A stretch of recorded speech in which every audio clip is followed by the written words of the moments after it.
Okay, good morning, everybody, and congratulations to everybody who's joining today. My name is Breda McTaggart, and I have the privilege to be here with colleagues this morning. And I'm just going to do a quick overview of what the Atlantic Technological University is, and then I'll hand over to the people who really did the work on this. So if we go to the next slide, please.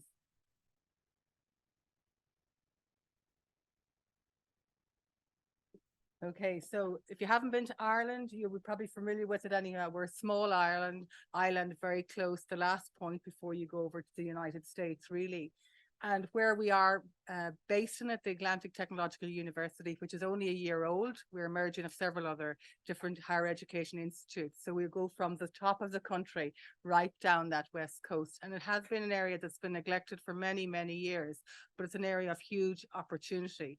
So we have had the privilege of joining 8 different higher education providers up until actually a couple of weeks ago, and we are now a 9th one. So we have another colleague in Sligo that you won't see on that map yet.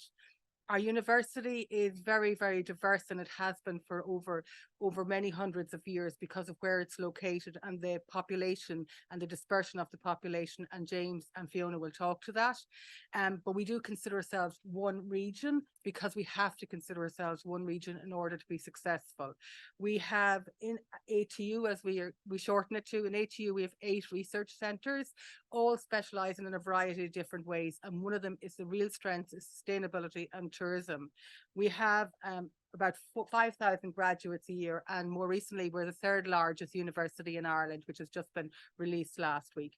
We're a very, very proud university, even though we are a new university, and certainly our region would be something that's incredibly important to us. So the membership to this means an awful lot to ourselves and the university, but more importantly to our country, to the success that tourism has played, small industry has played, and we think it's a wonderful step forward for future.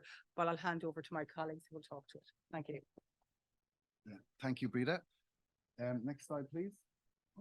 Yeah, so really what happens if you're a small island with 150 or 140 people or 160 people, you haven't got the capability of measuring and monitoring all of these indicators. So we are lucky that at the center of our vision is to help the region to become more sustainable. And so we lend all of our expertise to those islands, to those destinations, to measure, monitor, so they can have evidence-based planning. And together we all share an issue, which is we have a move towards sustainability, a big transition towards net zero to make an impact on our planet and to make it a healthier, safer place to live. And within Europe, we have the Green Claims Directive coming into law in the next 2 years that states if you are making green claims not authentic, you are in trouble. So one of the ways you can overcome that is by measuring and monitoring and working closely with Derek and Cordula in your observatory to make sure that you're authentic and you're looking at that.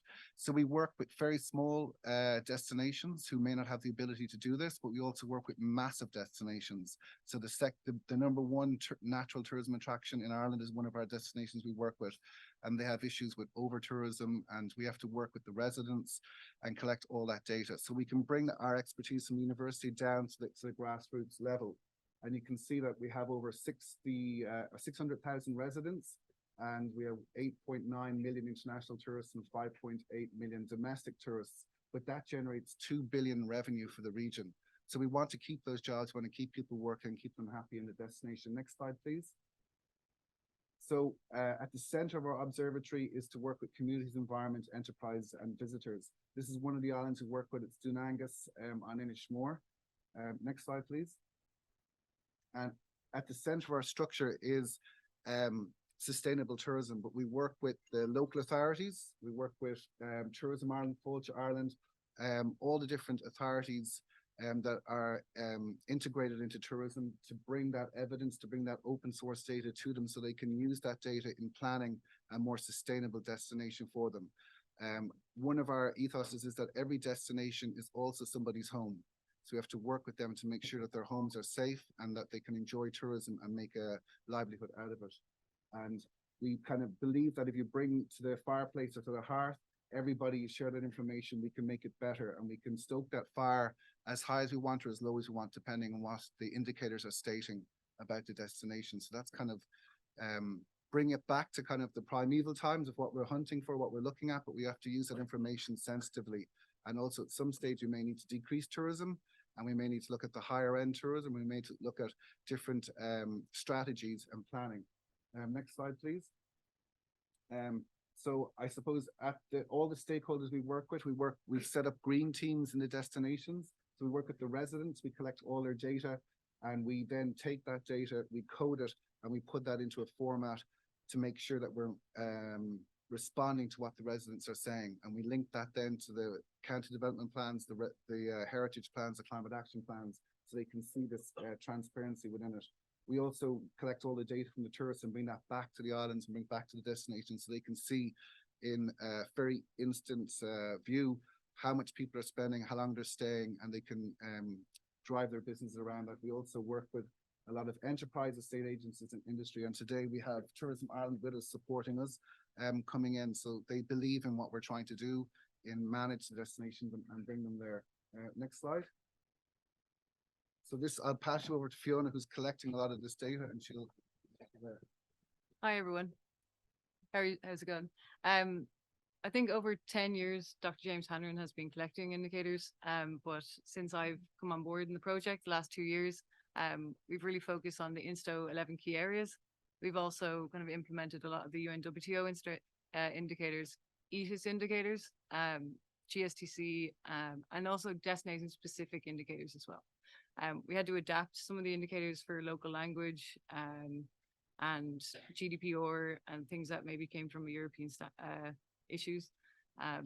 But we were very successful in a lot of them. What you see on the top right is what we've tried to implement in smart technology, whereas you bring in the QR codes and you try to get visitors to scan these. Talking about difficulties, it was quite difficult to get tourists to actually scan these and fill out a survey on their holidays, which meant that we did have to go to a lot of the destinations ourselves and do face-to-face. Also, it's good to note that with demographics, maybe older cohorts wouldn't be scanning QR codes. Some of them didn't even know what a QR code was, whereas younger generations would. And then though that information that we collected would directly correlate into the indicators themselves. Next slide, please.